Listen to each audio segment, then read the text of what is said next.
Hello, hello, hello. Welcome to Guiding Lights. This is the new year, and we are excited about all the guests that will be coming to share their journeys with us. I am Alexis Nelson. I am with BEST, which is Be Exceptional Support Together. What we endeavor to do is create awareness for exceptional families and all communities because we want to make sure that everybody is aware they have access to resources. They are encouraged and inspired and empowered by these awesome stories that we are receiving from some of my guests. So today we have Elena on, and I am so excited. She is the most patient person because she has been patient with me, and I really do appreciate that. So, Elena, can you kind of just introduce who you are and tell us about what you do? Sure.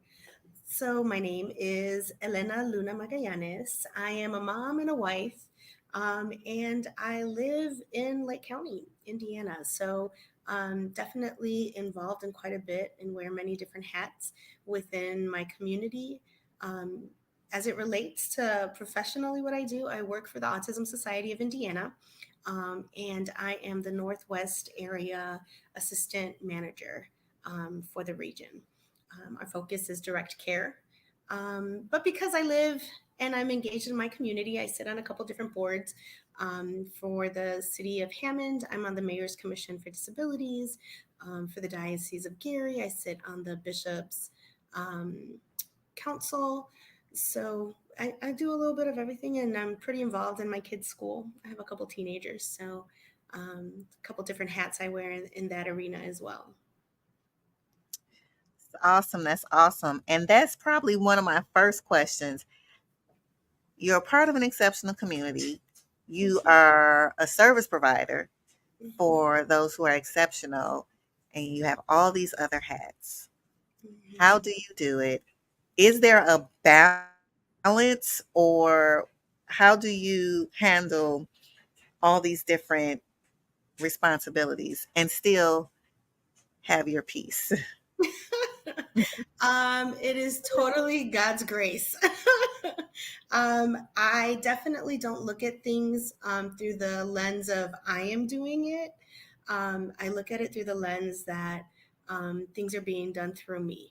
I'm just connecting the dots, right? Whether it's in my home, whether it's in my community, whether it's in my professional field, um, or wherever I go. It really is the ability to be able to say, I have no control. I have absolutely no control. All I can do is kind of say yes to whatever God puts in front of me. So um, that's it. That's it. That's awesome because I always say we have to have a a community, and we also Mhm. need to get our help from somewhere. Right. And for me, that does come from God because I'm Mhm. gonna tell you, Elena, this I Mhm. remember when my daughter, I noticed something was different. Mhm. And I'm a social worker, so I was really super hard on myself. So I'm like, wait a Mhm. minute, Yeah. why is this different from everything else that I do? This is what Mhm. I do these things, but it hit differently Right. because it was personal. Mhm. And I can remember saying, wait a minute, because I have two other children. And I Mhm. said, well, she's not meeting these milestones Mhm. and she's not speaking. Mhm. So it was about that time to do school. Right. And I was terrified. I was like, I cannot send my daughter to school. She can't speak. Mhm. How is she going to tell me what happens if something happens? So I had all these different emotions going on. And so I remember one of my sisters, she said, oh, you're going to send her to school. And I'm like, I'm not sending her to school ever. And she's like, no, you're going to send her. It's going to be okay. And I did that, but I found in that moment that my life had changed, and Mhm. I needed to educate myself more on what was going on with my daughter Yeah. and stop comparing to others. Mhm. Because in the beginning, it was like, I remember that first IEP meeting, and I was like, oh my God, this is due Overwhelming. school. I Yeah. said, what? What are you saying? And so it was a lot. And I said, I wonder how many parents after me, had to deal with this and didn't have that support and that support system. And even those, and then I didn't even know about the resources, Elaine. I was like, Right. how did I not know about beads? Right. I had no, Right. it was like, but I'm in the community and I am a social worker and I don't know about these services. So if I don't know about these services, how many other people in our communities don't know? And that's what I want to kind of talk to you about just the not knowing, the overwhelm, like where do you begin? Yeah. It was really those were the same exact questions that I asked myself. Um, my son was born really early at 26 weeks, and I was just 19. And so I was like, Lord, what am I doing? What are you doing? So it was definitely a lot, I think, for me at that age to kind of really wrap my head around everything. Um, I was a full time college student at the time and working a full time job. And so this just put everything on hold, right? And so when my son was born, and he's my oldest, and so he was the one who not just turned us into a family, but he also like educated me. My first degree is in criminal justice. So nowhere did I ever think I was going to end up in early intervention services. But as a direct result of trying to be proactive with what we anticipated his life to be, like I educated myself on early intervention services.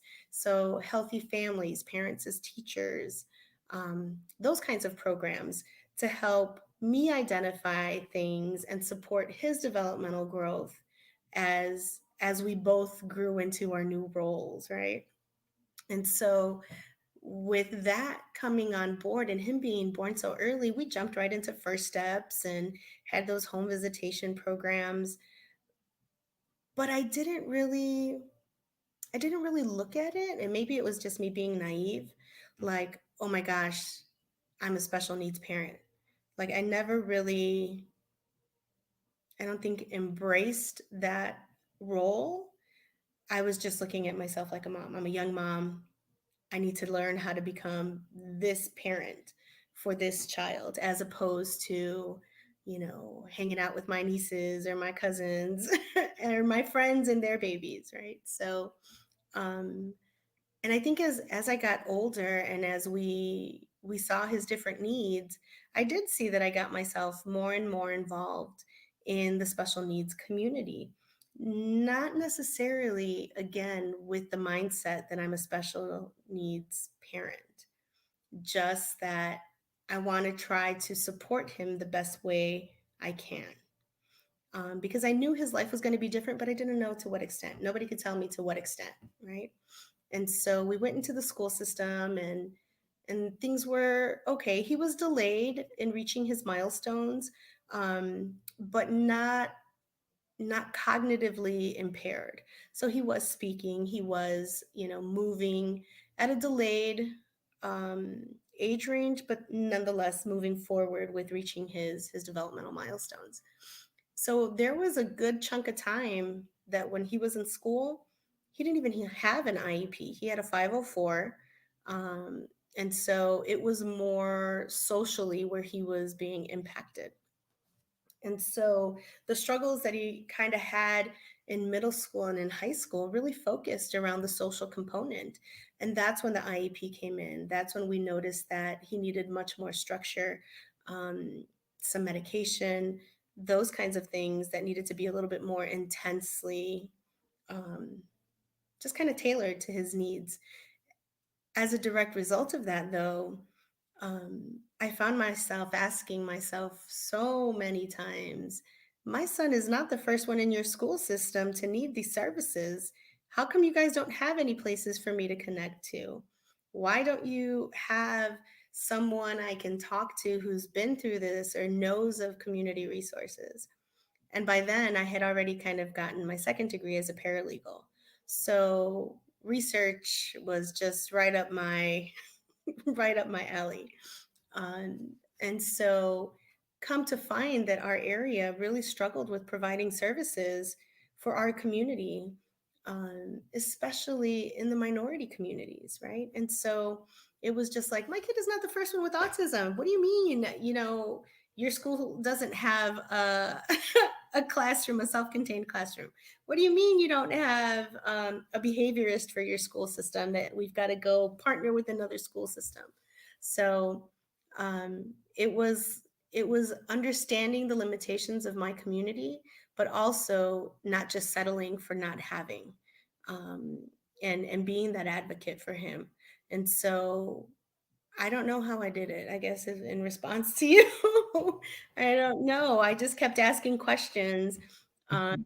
and when the questions weren't directly connected to a service, I'm like, well, why can't we get that service? How do we find resources to cover that? Whether it's private insurance, whether it's public um, insurance or public funding sources. How do we make it happen so that when someone else comes to this part of their journey, they're able to have a little bit more peace in knowing they don't have to dig as much. And that's how I came across the Autism Society of Indiana too. See, and that's good. You said something about a 504, Mhm. and then you said an IEP. Can you kind of go into detail the difference between the two? Sure. The 504 is typically providing services or accommodations within a school setting that aren't necessarily changing the curriculum, right? It's just the added support.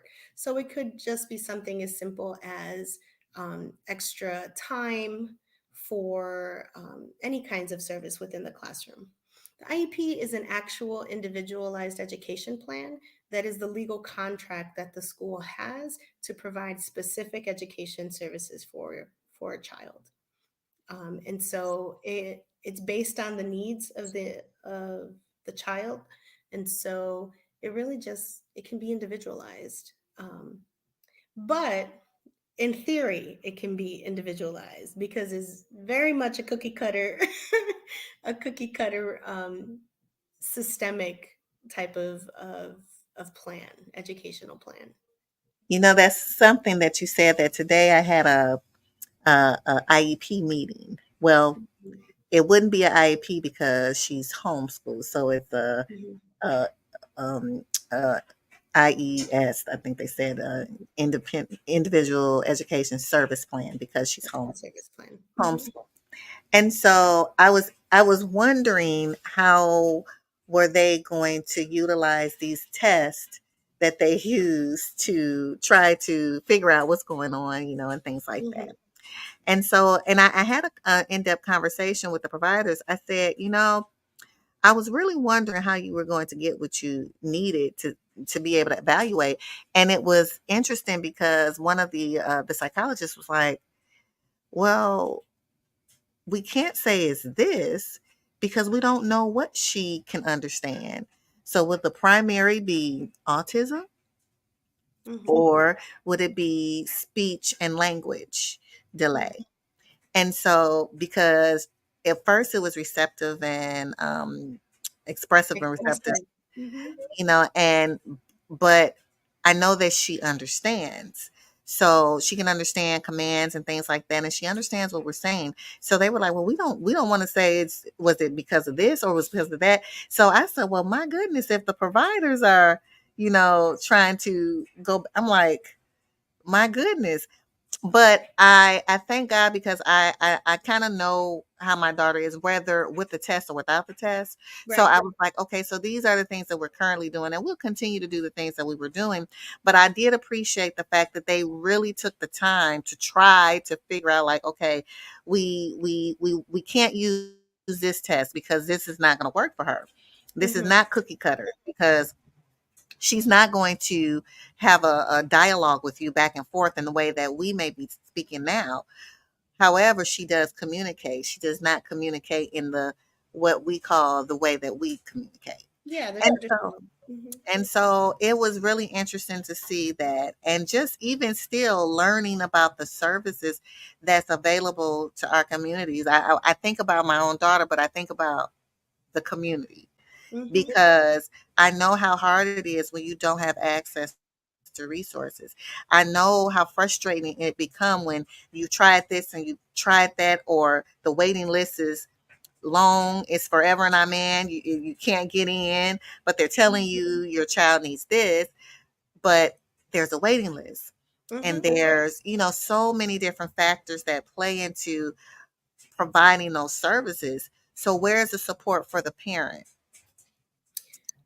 You have to find your own village. That's just the reality of it. Um, in an ideal world, I think it would be great to say that the care team of providers is your village, and that's a good starting point, right? That's a good starting point. Um,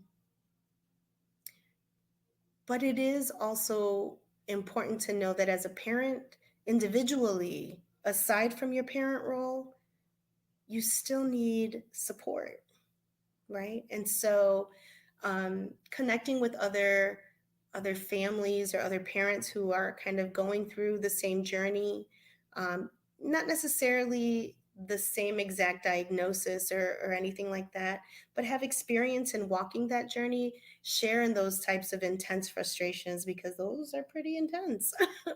um, but it also really kind of helps in being able to have your own individual time to process and throw ideas around and throw some, even if it's just questions that don't have answers, just like, how do I find this? Or does this thing even exist? And has anybody tried doing it like this? And if they did, what was their result? Those kinds of things. Um, but it is important to find that village and that tribe. Um, for So me, true. yeah, for me, it was my faith-based community. My church has really been, it's where my kids go to school, went to school. And so we had parents who may not have shared the same journey in regards to special needs, but because my son did have such high demands for my attention, I was able to build a community with the parents of the friends of my other children. And so if both girls had soccer and they were on different soccer teams, I knew moms who were taking their kids to both, right? And so we would carpool, or they would carpool, or I would be the one to take the girls to the game. With my son, if for whatever reason, when it was a school dance or anything like that, it was an opportunity for me to have that outlet with those parents. And it all just happened to be we were all part of the same faith-based community. So it really helped with the clarity of mind, for me, um, to be able to kind of continue to connect the dots, because just because I'm a professional in this field doesn't mean that things have still been any smoother, for my adult son.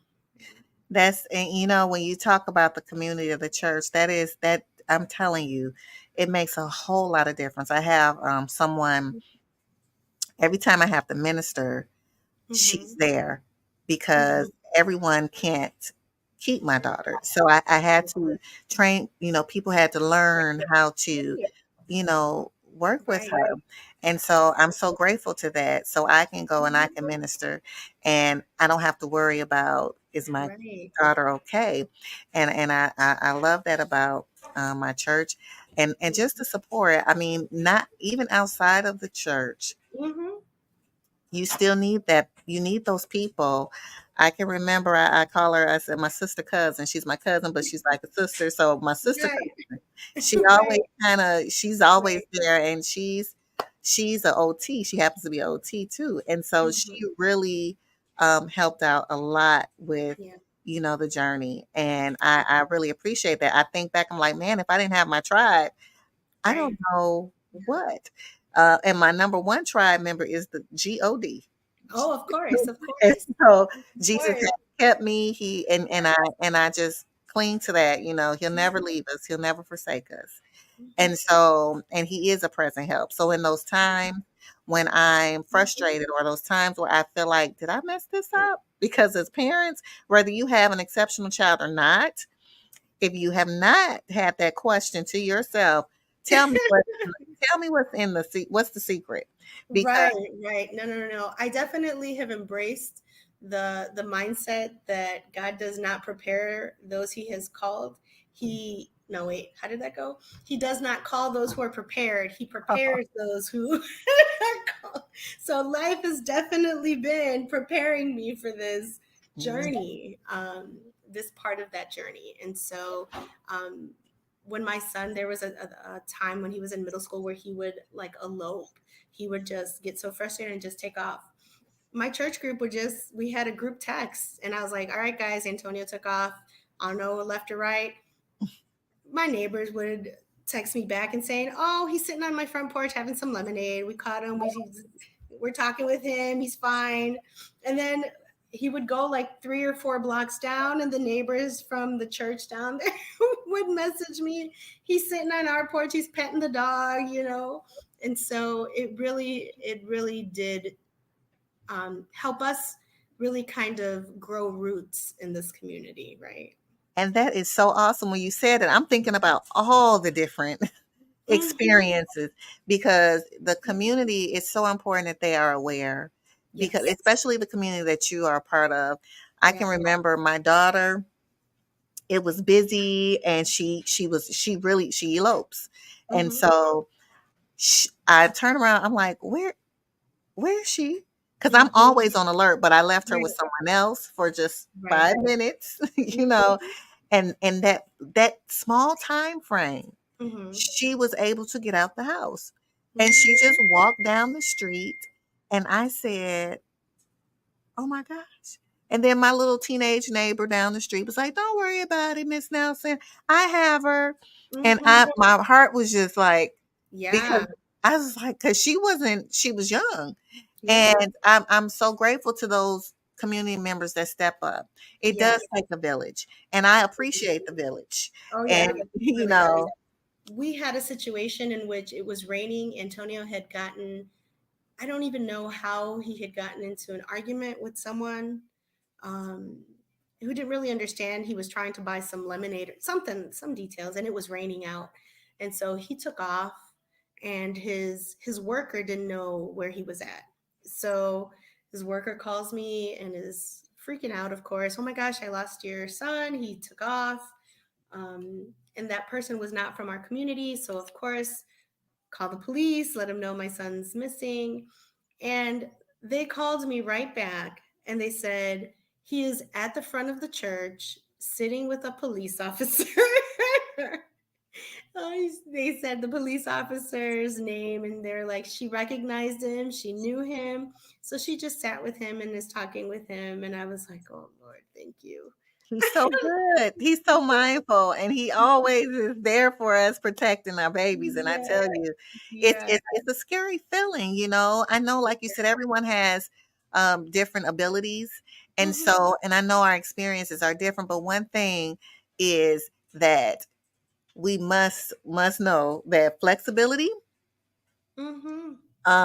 being prepared for the unknown, Oh, yeah. because it can just change in a moment, Hmm. and really educating others who are going to be a part of our lives, because For sure. I can remember, and this is why I really want uh businesses to be aware as well, because sometimes the sensory challenges that some of our kids may have, and adults, it's not acknowledged. So Hmm. or we may have different, like the movie theater. I talk about this all the time because it really burned me up at the time. I was Hmm. just like, this is so bad. I Hmm. know that they have sensory friendly movies, but that one they did not deem to be sensory friendly. And I want to take my daughter because I know she loved music. So it was Hmm. Annie. Annie came out. Oh. And she at that time, her words, she really wasn't saying, she would just hum the tune and things Hmm. like that. And so she's enjoying it. However, the person behind me had an issue with it. Mm. And so they said something to the worker, and the worker, instead of just coming up to me, she's like pacing back and forth, staring. And I'm like, I'm looking, I can see that what she's doing. And I kind of Mhm. had an idea. I'm like, let's see how this is going to go. So she Mhm. comes and she asks me, can I leave? Mind you, I have a daughter that elopes, Wow. and I have to be with her at all times. And Right. I didn't really want to remove her because she was having a good time. And Right. so my kids were with her. So I've trained them to, they know. And Mhm. so I stepped out for a quick moment, and she was saying, well, could you like, in so many words, leave? Mhm. I said, "What?" You know? And I Mhm. thank God for the fruit of the spirit, because Self-control. yes, the fruit of the spirit, that self-control, because I was so heated, because I said, "So I just paid for to come to this movie and you're saying I have to leave? Are you kidding Mhm. me?" I said, "Okay, so," and then she says, "Oh, I have a friend that has autism." I was like, "And who told you and how are you, and you don't do that, Yeah. right?" It's like, who does that? So I'm like, "So what Yeah. would you like me to do?" I said, Mhm. "Oh, you want me to leave after I paid my money?" And I came early where there was hardly anyone in the theater. Mhm. And I said, "I need to speak to someone, because not because I Mhm. wanna get you in trouble, but I Mhm. wanna educate you all." Yeah. How, Most you know, definitely. Most it's definitely. more about the education for me, because if you did it to me, I'm Mhm. sure you will do it to someone else. And you Yeah. may not have the same reaction, because we're very sensitive in our communities. Mhm. And we have to be protective, because Right. sometimes people are not so kind, Mhm. and may not understand, certain Right. things that our kids may do. And so I was so thrown back. Like I said, I thank God for the fruit, Mhm. because that was a perfect opportunity, but I kept my flesh under control, and just I think there's so many situations that um, we've definitely have been a part of, but that we've also walked in on and helping guide those conversations. We had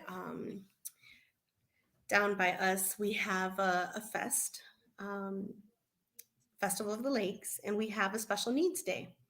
And on that particular day, it's a sensory friendly day. So for a couple hours, we allow the city invites individuals of all abilities to come totally free. They get to get on the rides, they get a free meal, um, but the lights are turned down. There's no like crazy lights. The sounds are supposed to be down.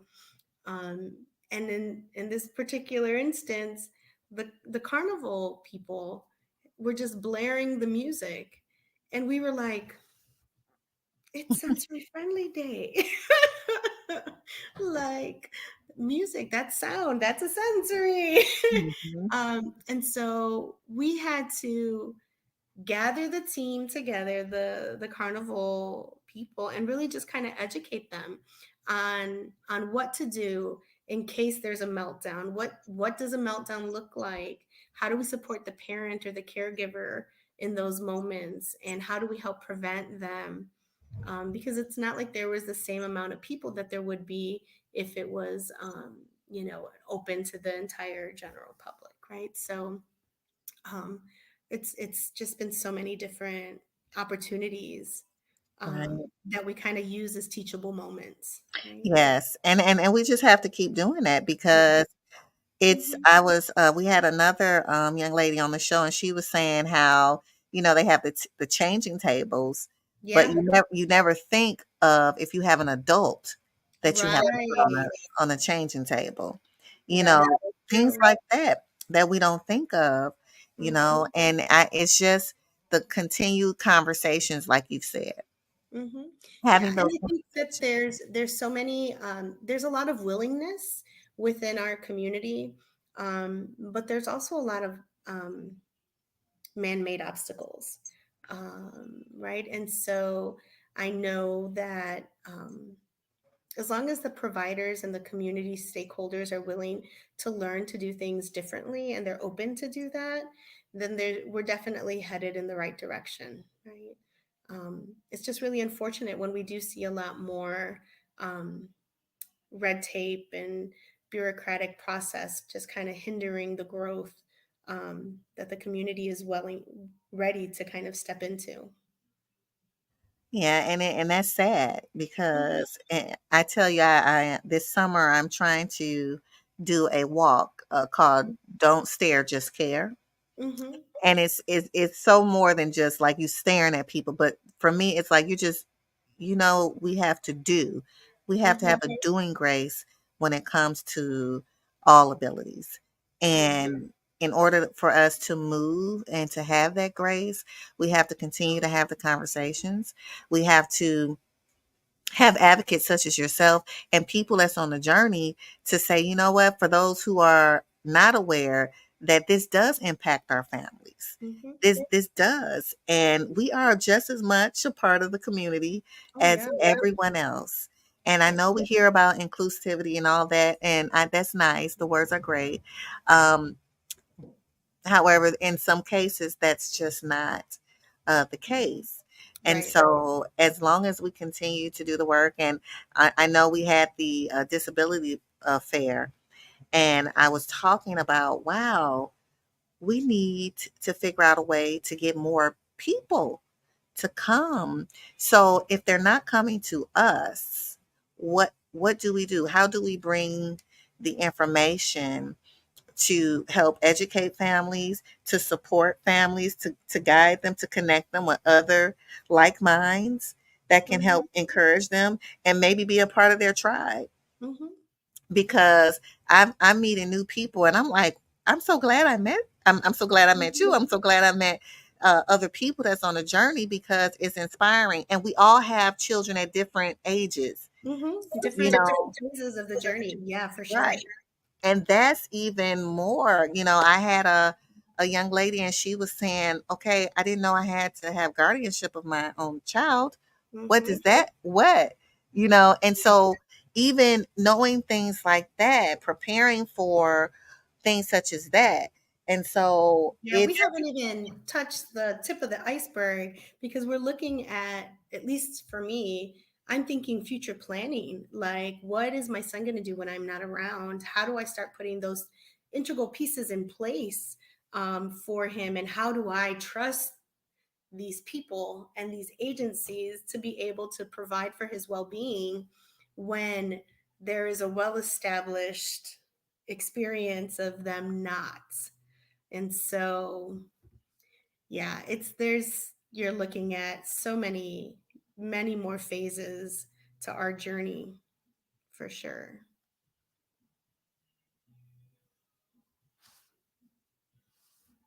the unknown. I think about that now. I mean, my daughter's a teenager, and I was saying, what do they have in the in between stage before? So you have these services that help, when they're the toddler stage up until maybe 12, and then you have this teenage this space right here.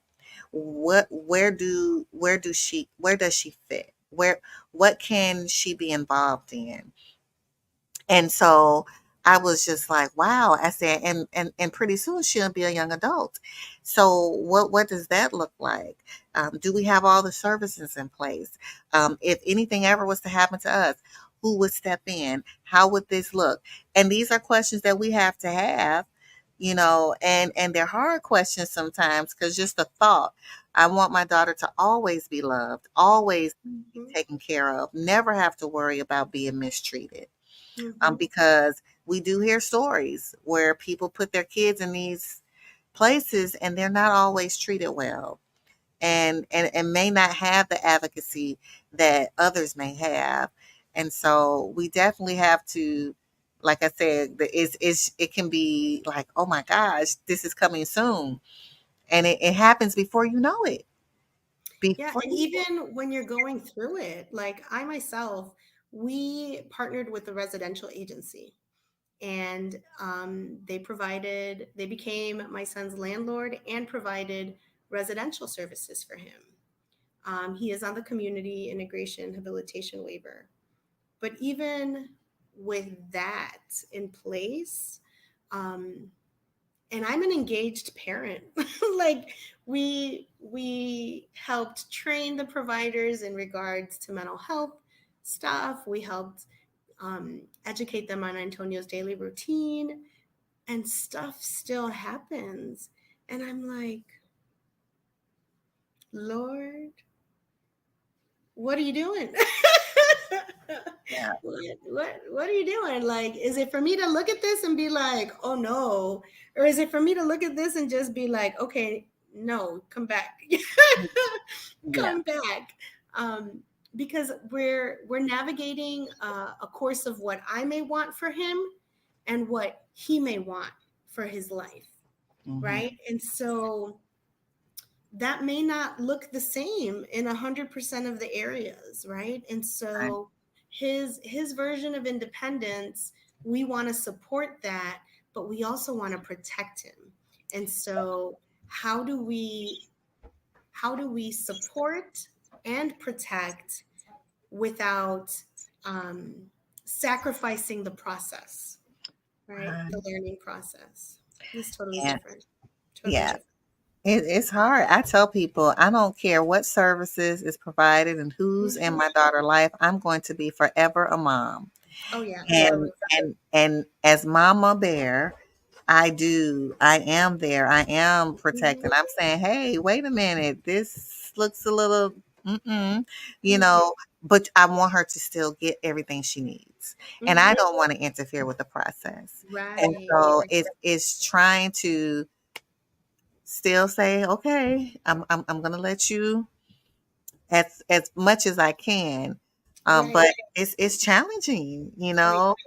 I have Mhm. been through so many different therapists. Mhm.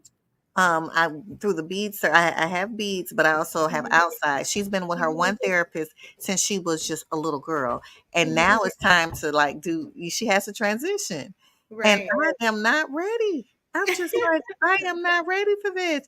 This is who Yeah. they. She knows they know her. She knows Right. them. This is working for me, but Right. she's growing up, Yeah. and I And have the to. reality is that there is such a turnaround really in the field, that there is a skill set that they learn by becoming by transitioning between different therapists, right? It's that flexibility of adapting to a different style, um, but not everybody's ready for it, for sure, for Yeah, sure. it and trying to get to know. I was just working with someone. Now this is an adult. He had if he didn't have the support and someone to walk with him through the process of getting the bead services, trying to choose. It was amazing. They put this packet in front of him and said, pick a provider, and he's looking like what? Yeah, And yeah. I'm looking at all these different, you know, providers. And I said, well, how would he know what, Hmm. you know, because at the time they were saying, well, we can't really tell you what to pick. Right. And I'm like, okay, okay. And so even having the language to say, okay, so how often do many people pick this one? I'm not telling you to tell me what to pick, but what Hmm. is the one that is most frequently you see that Hmm. people use? And so I in that moment I was saying, how do one expect for someone who really cognitively may not understand? I Right. mean, they understand some things, but you know, how do you make that process for them and still empower them so they Hmm. can know that yes, you're still an individual. You still can do some things for yourself without pulling it like, okay, now I have to fill out this whole application because he's looking Right. like it's like, what is that? Right. You know, Right. even making that process a little Right. more, I guess, I don't know what to say, more just It's almost like there's a crucial role that I think is missing when we talk about all these services for our loved ones, and it's the self advocacy component of it, right? Because when they start the IEP process, seldomly do they ask the individual their thoughts on those services that they have deemed that the team has decided that these are the services that the student needs. Seldomly do they ask the student to be a part of the process. This process is being done to them, right? And the same thing kind of happens along the lines when it comes to service providers. Like the process and the therapy, it's happening to them. They have a provider giving them a treatment plan. They have the provider who is telling them what the next steps should be, um, but not really embracing the role of self advocate.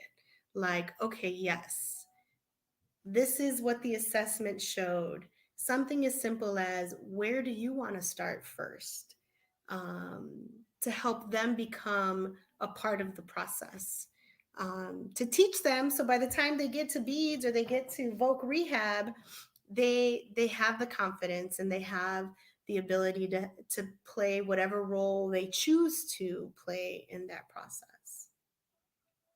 Yes, and I'm noticing that more often. My daughter decides she wants to come and join.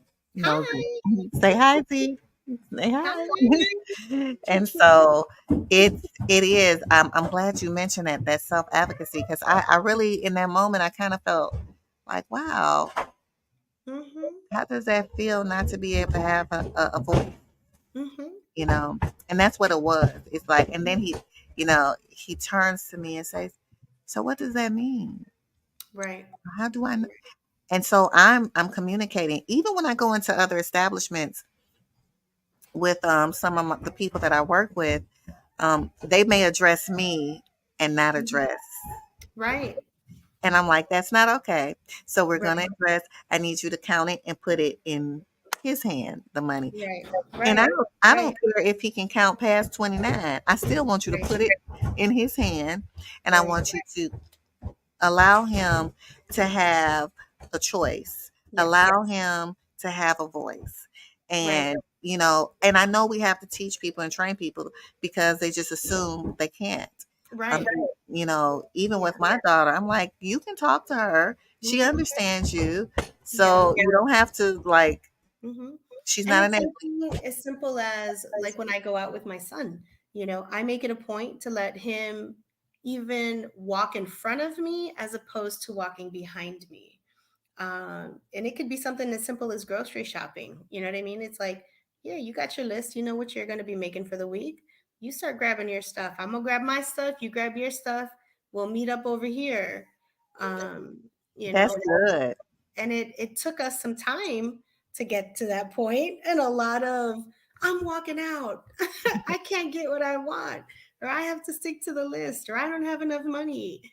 But it took us some time to get there, but it helps him become a little bit more comfortable with knowing that the decisions are not being made for him, they're being made with him.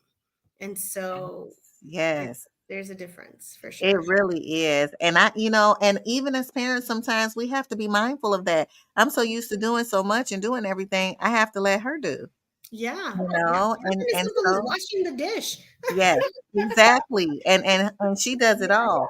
And yeah. even and Myers is like the like a field trip for my daughter because she Oh, yeah. loves it. And so Mhm, because she knows exactly what type of food she likes. So she mhm, will go right to that aisle and she will put it in the buggy and she enjoys that. And it mhm, also, like you said, it lets her know that I can do some things on my own too. mhm. Yeah, there's actually, you mentioned Meyer. In Valpo has a little shop in there called the Soapbox. And those are individuals of all abilities who make the products there and they sell them there. And so there's a couple of them there that are nonverbal.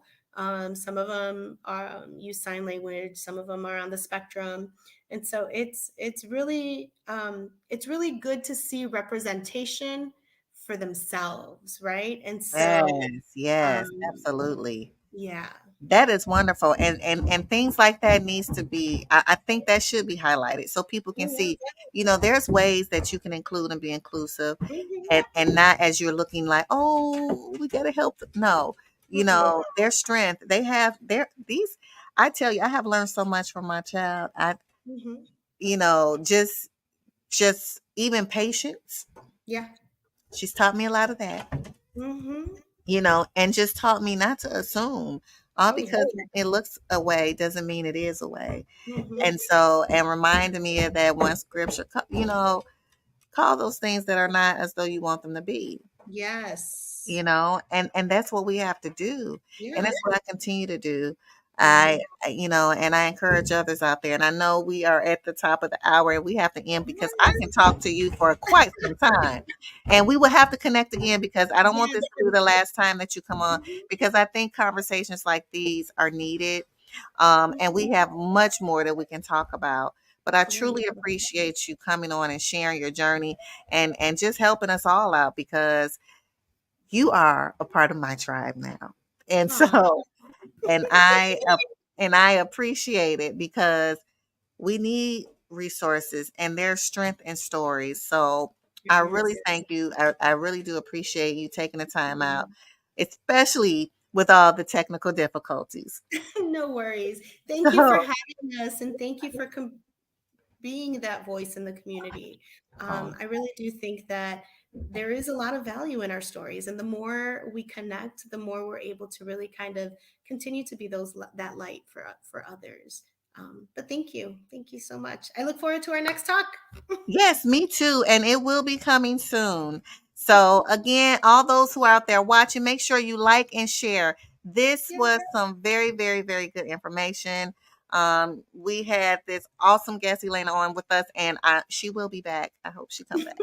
You know, Yes. to, Let me to know when. share more, and just to, this is a support, just viewing and listening, this is support, and I'm sure it's encouraging someone out there, those who may think that they can't do it, or there's not resources out there or other organizations that is inclusive. Today you have learned that that is not so, and so I am so grateful for that. So again, this is Guiding Lights. Thank you for joining us. We are on Mondays at 7 p.m. And again, like and share. And if you are out there and you have an exceptional story and you are on the journey, or you are someone in the community that serves our community, please make sure you reach out to me. You can go to bestsupport.org. And I look forward to hearing from you. And thank you again. And you all have a very, very good day. Adios.